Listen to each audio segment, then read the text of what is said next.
Hey guys, Preston here. Welcome back to another video. Today is the late, unfortunately, sorry guys, the late game breakdown / review of the Notre Dame's beatdown against the South Florida Bulls.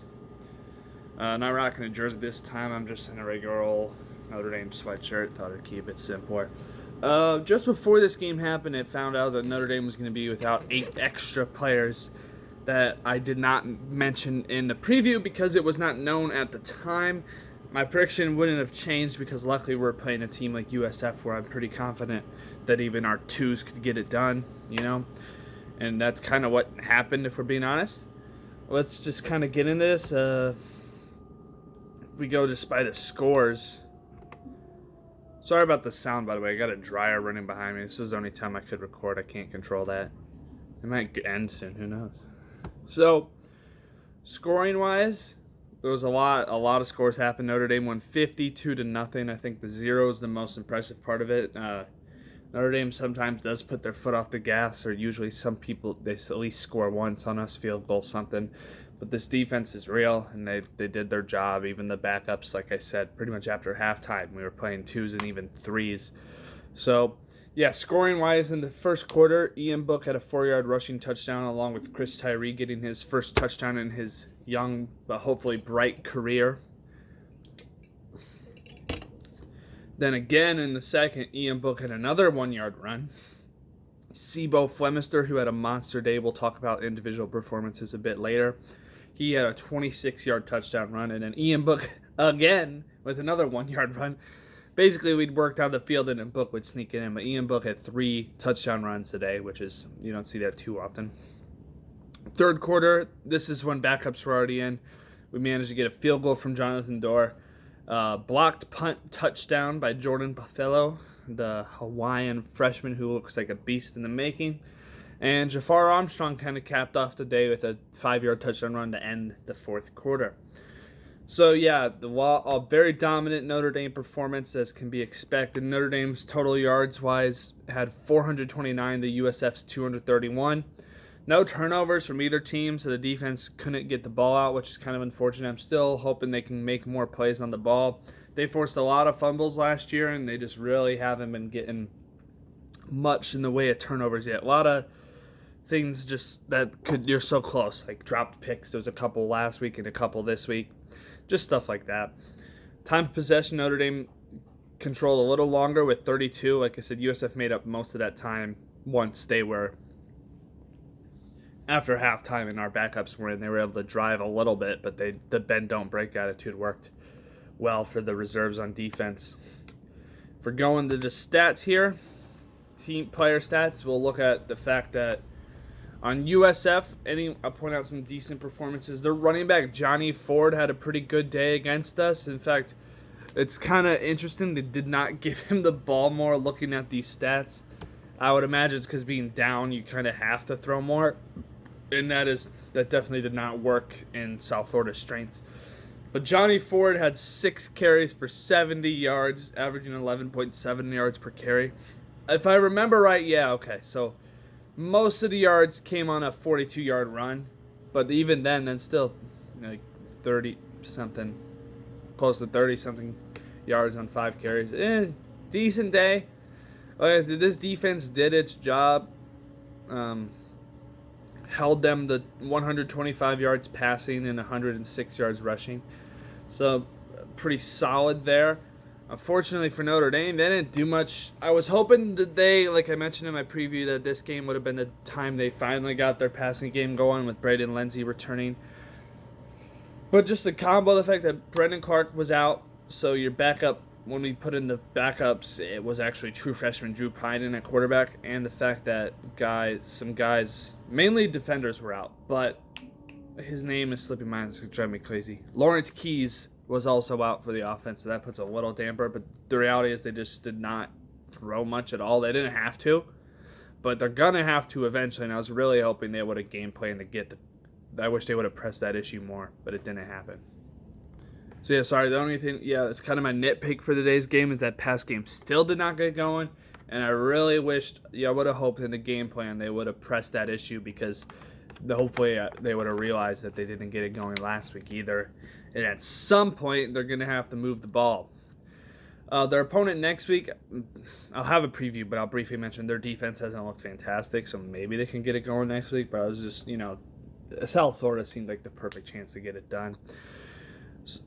Jordan McLeod, the South Florida quarterback, finished 8 of 14 passing for only 64 yards, averaging 4.6 yards per throw, 0 touchdowns, and a 21.2 QBR. So we did a good job. We saw 3 different quarterbacks.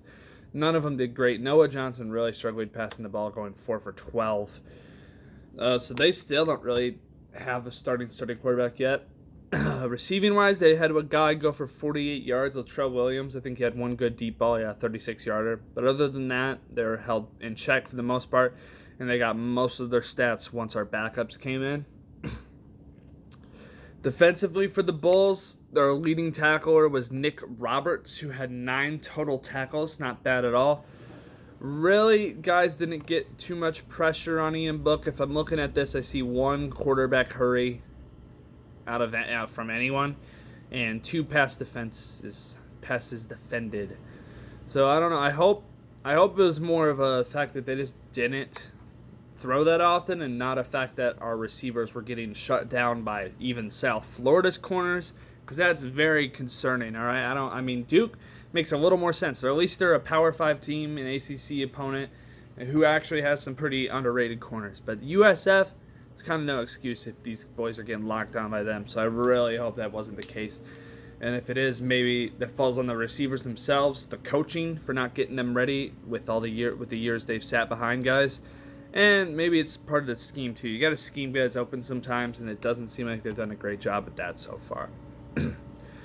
So pretty mediocre from the Bulls that game, as you could expect, considering 0 points the whole game. So it's really honing on this Notre Dame team. Let's start with this offense. Like I said, Ian Book, when he did throw, it was decent. 12 of 19 for 143 yards, 86.9 QBR. So not bad. He still missed some throws again. He's been driving me crazy. I like Ian Book, but he seems like he's still been just off. There's been, last 2 games, multiple throws where you're literally 5 inches off that throw, and it causes a drop or a pick off a tip, or just right past his fingertips of a touchdown, stuff like that. He's making too many plays like that. I feel like he still has this tendency where he's going to chuck that ball as hard as he can, no matter the circumstances. It's like, Ian, it's a screen pass. You don't have to throw a bullet. It's not like that. These aren't all tight window throws. Sometimes finesse matters. Sometimes you got to drop the ball in there, and I think he's just at 100 with basically spiking that ball at people, and it leads to some issues. And I hope he's still got to calm down in that pocket. It's driving people crazy. Get the man some Xanax. I like Ian, and it's not like there's really anyone who could threaten to take his spot on this roster right now, but I really hope he needs to pick it up. It's an unfortunate trend with these Notre Dame quarterbacks. The progression isn't always there under Brian Kelly, which is very unfortunate. I don't know if we have a quarterback. Oh, I guess Tommy Reese is our quarterbacks coach, isn't he? Maybe get just a full-time quarterbacks coach with Reese as head coach. I think that's a good idea regardless. I'm not saying that'll magically fix Buck's tendencies or anything, but I think that's just something you should do no matter what. Rushing the ball, this is where we had a field day. We had a great day rushing the ball, 281 yards rushing and 6 touchdowns. All of our touchdowns came from running the ball. Saborius Sibo Flemister, the undervalued, under-recruited 3-star, had himself a day today. The junior went off getting 127 yards and only 13 carries, averaging 9.8 yards and a touchdown. Unfortunately for him and Kyron Williams, they both put the ball on the ground at least once. They both had a fumble, which is just unacceptable. That's the one thing this team... Notre Dame's, for me, I felt like they've been pretty good about not fumbling the ball in the recent years, and to have... I'm pretty sure at least Kyron fumbled last week, too. To have a fumble in our first 2 games is unacceptable. They really got to clean that up, I think. Just better ball security. But, they did run the ball well. Chris Tyree, a true freshman, like I said, got 8 carries today for 65 yards and a touchdown. I expect to see him get 8 carries. Single-digit carries still seems like kind of what his workload is for the moment, but he's really making the most of those opportunities, averaging 8.1 yards per carry and getting a touchdown. Kyron Williams, who's usually the starter, had 10 carries, so 3 less than Sebo, but this was a game where they definitely spread that ball around. Kind of gave love to a lot of people. And with this, he had 62 yards on his 10 carries for 6.2 yards per carry. Did not register a touchdown according to ESPN. He also didn't. Tyree and Flemister both had long rushes of 31 yards. Kyron's longest was 15, so I think Kyron might have averaged better per carry. Like I said, I still like what Williams brings. He's not. Sebo did good, but don't expect him. Don't watch this game and be like, oh my God, Sebo's clearly the starter. Kyron's their guy. They made that clear. He's proved himself. He proved it against Duke, and he didn't do anything bad against South Florida to really lose that job. I mean, it's good to see, though, with Sebo playing like this. That means we can have a healthy rotation. We can keep guys fresh if we want to or need to, especially with the way people can just drop out the day before the game like we saw this week. It's important to have this depth be ready to go. And so having a guy like Sebo there is a good thing. And I wish him the best. I really like Sebo. The name's great. He might have the best name on the team. Jafar Armstrong kind of basically solidified himself as the 4th running back, maybe even 5th today. Jameer Smith was not available. He would have got some carries too. But Jafar Armstrong had 7 yards on 7 carries, averaging 1 yard per carry, and he had that touchdown at the end of the game, which was nice. But to me, obviously I'm not a coach, and I'm not sure how you guys would think about this, but I do think it's time to move Jafar Armstrong back to wide receiver. To me, he still has more of like a wide receiver or tight end build. And the fact that our running back room is very solid and 4 deep with Jameer Smith, and the way the wide receivers have been struggling, I think it just makes sense to move Jafar back to wide receiver and see what he can do over there. In a perfect world, that's what they'll do. We'll see what they really do. If they'll just keep him as the 5th running back to just sit there. I'm hoping they kind of get him involved in that passing game. Put him in the slot, some stuff, see what he can do. Gotta mix up, gotta try something to get this passing game going, and I think he could bring a little something to that table. Tommy Tremble got a run today, along with Drew Pine and Brendan Lindsay, all pretty mediocre numbers there. Tremble got 4 yards on his carry, Pine got 4, and Lindsay got 3 to end around and not blow up like it had last year, where a lot of his end arounds were going for like 40 yards. I'm sure it's something. It was good just to get the rep in. Lindsay's coming back from his hamstring, so obviously he's still probably not at 100%. Looked decent for what they did. Like I said, they only threw it. There's only 13 receptions the whole game compared to 45 carries. So it wasn't great receiving wise. So receiving, like I said, not great. Still got a lot of work to do if you ask me. The leading receiver was again a tight end, which makes sense in our offense. These tight ends are beastly and definitely, I'd say, a better unit overall than our wide receiver core is at the moment. Kevin Austin coming back will be huge in like a month or so. If we can get him back, the sooner the better. But Tommy Tremble had a pretty good day. 3 receptions for 60 yards, and not a lot of catches, but that's good value on that. 20 yards per catch is what it averaged to, with the long of 27. And he just played solid all day. Tony Dungy and the other commentator, I'm sorry, I'm forgetting his name. It was not Mike Tirico because he was covering the U.S. Open. Really raved about Tremble all day, talking about his blocking and all that.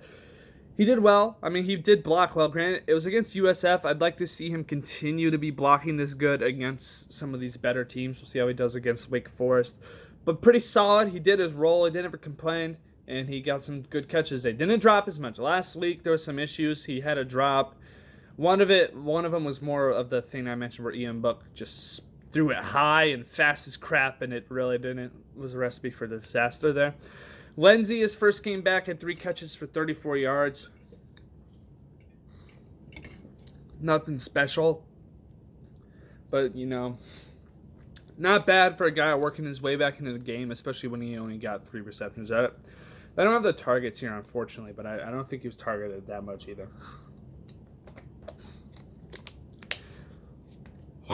Sorry. Kind of to my point about Jafar Armstrong, he was actually our 3rd leading receiver with a catch for 18 yards. I think he's best suited at the wide receiver position, so hopefully we get to see more of him catching the ball this year because he's definitely lost out on carries, if you ask me. I think there's 4 running backs better than him right now. Kyron and Sebo both got some catches there. Kyron went 2 for 10, Sebo 1 for 9. Then you have 3 other guys with 1 catch. Devon McKinley for 7 yards, Michael Meyer for 5 yards, and Kevin Bauman, another freshman tight end, I believe, from New Jersey, had a catch for 5 yards from quarterback Drew Pine. I forgot to mention Pine. He didn't do much. They only gave him 2 passing attempts, in which he completed 1 of them. So he was 1 for 2. 50%. But it was a 5-yard catch to the true freshman tight end. So there's a lot of handing off from him. Defense, there's a lot of guys here. This defense is special, if you ask me. They definitely have the talent to be able to compete with some of these top teams in the country. The best fact was the fact that, like I mentioned earlier, we were down 8 guys.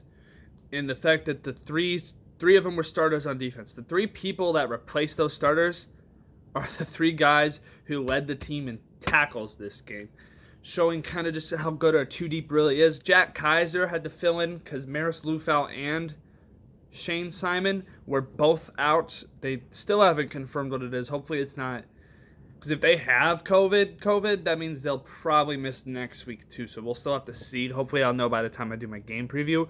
But either way, that means Jack Kaiser had to show up and start in that rover role. And he made the most of that, getting 8 tackles, including 2 tackles for a loss in the quarterback hurry. He seemed to be all over the field. He ended up with the game ball. Great guy. From Indiana, from the state the Irish play in, which Notre Dame does not have a lot of Indiana native recruits on their team because they're a national brand. And if we're being honest, obviously Indiana is not like the recruiting hotbed of the world. But I'm happy for Kaiser. He earned it. He's worked hard. I think he's had a surgery or 2 in the past, and he really showed out today. Houston Griffith filling in for pretty much all-American level safety Kyle Hamilton. Also had a pretty good day, getting 5 tackles, including a tackle for a loss. He was pretty solid, if you ask me, second leading tackler. Clarence Lewis balled out. I think he did great, considering he was a true freshman. And actually, we brought in 3 corners, or at least, one of them a couple could end up at safety, but they're listed as like corners. 3 of them, and he was the lowest of the 3 from this class, and he ended up the best so far. He's flashed his potential. I still think Tariq Bracy gets that starting spot whenever he can come back from whatever ailment he's currently dealing with that we're not allowed to know about. But Lewis did solid. 5 tackles, a tackle for a loss, and 3 passes defended. I wish that some of these pass defenses would turn into some interceptions, get some turnovers going. But batting the ball out of the air 3 times is very solid. They tried to test him, and he made them realize that he wasn't going to go anywhere. So, great game for Lewis. A lot of potential there. I think he can be a very solid cornerback for the future of this Notre Dame football program. But like I said, I think it's Bracy's job to lose still. I like Tariq Bracy. I think he earned it. He's another 3-star guy who worked hard and played solid when he's had the chance. I just hope he's healthy. Drew White, the linebacker, was 4th leading tackler. He had 4 tackles, including a half a tackle for loss and a QB hurry. If we get the sacks, we had 2 sacks the whole game. So I would still like if we could get to the quarterback a little bit more. Of course, one of the sacks was the guy I highlighted last week, and that is Isaiah Foskey, the beast that he is. Had 2 tackles, a sack, a tackle for a loss, and 2 quarterback hurries. He was getting pressure consistently in his rotational role like he has been. Man's been beasting out for us. Alexander Erschenberger? I don't know exactly how to say it. He's a German 3-star recruit, a freshman from Germany, as I mentioned. He came in, and he's already making an impact. First game time, and he ended up with a sack and 2 tackles for a loss, too, along with his 2 tackles. So that's a very solid game right there from the true freshman. So a lot of guys, I said, who got playing time who normally don't. TJ Brown, the safety, recorded a quarterback hurry. Jacob Lacey and Cam Hart, both young corners. I think they're both either the freshmen or redshirt freshmen. Had a pass defended, and Cam Hart had 2 passes defended. Owusu Koromoa, I don't know how much playing time he actually got, but he only ended up with 1 tackle. Same with Hayes. Jordan Pathello had a touchdown off the blocked punt, And he got pressure, but he only ended up with a tackle and the touchdown off the block punt. But the block punt was awesome. Either way, like I said, this team looked great, especially running the ball defensively. I need to see this pass game get going. Our kicker did miss a kick today, but I'm not too worried about Jonathan Dorr. He's a beast and relatively consistent. I might as well get the bad kick out of his system now before he plays some harder opponents. Yeah, but overall, great win. A lot to be happy about. Obviously, guys, I was nitpicking. It's kind of what my job. I have to at least find some sort of negative. I won't just come out here and be like, yeah. I won't parade for them every time. I am proud. It was a great game to watch. Very fun. It's not very often you get non-stressful games to watch, especially with the teams I root for. It's great, although I'm sure every fan says that. All right, guys, thank you so much for watching. Let me know what you think about this game. Do you agree with me that we should move Jafar back to wide receiver, see if you can get anything going for that unit, or if there's anything if you think the wide receiver room's fine, feel free to discuss that with me in the comment section below. I'll reply to pretty much all comments if I get them. Obviously not spam, so don't even, I don't care about your website. If it's an actual, legitimate website you made, good for you. I'll read it, I guess, but that's not gonna happen anyways. But all right, thank you for watching. Sorry I ramble. I always do this. Hopefully you know that by now. Please like this video and make sure to subscribe. It'd mean a lot to me. Click the bell, that way you actually get to see my videos, because YouTube that had messed up half the time. So yeah, make sure to subscribe for more Notre Dame content. If you happen to be a Steelers fan, well, great. We have two things in common now. I also make consistent Steelers uploads as well as a variety of other content. But yeah, stay tuned for the game preview for Wake Forest, and we'll go from there. All right, guys, this is KMA Preston signing out. Thank you so much for watching. Click over here to subscribe. Up here will be a playlist of my other Notre Dame previews, and over here is a random video YouTube recommended. See you guys later. Go Irish.